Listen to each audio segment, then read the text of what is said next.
Hello everyone, good morning sa inyong lahat.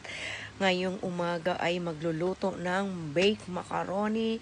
Pinakukuluan mo na yung giniling, pork giniling at beef giniling, and then pagkatapos no, sinusiting maigi, alabang lumalabas na yung oil, yan, ginigisa na yung bawang at sibuyas, walang additional na oil nung meat. And then pagkatapos ng gisa, nilagyan ng tomato sauce, ito na siya, pakuluan mo.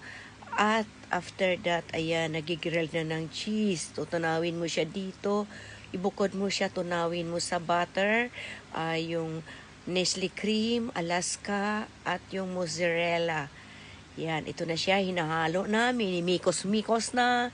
And then, i-transfer na siya sa pan. And then, ilagay sa oven, ilagay yung toppings, at ilagay sa oven ng 30 minutes. Mas maganda, masabaan mo pa yung oras para magiging siya, sunog sa ibabaw yan. Guys, ito na, pangalawang pan. Yan, ang baked macaroni. The best, ang sarap, guys. Thank you so much. Bye!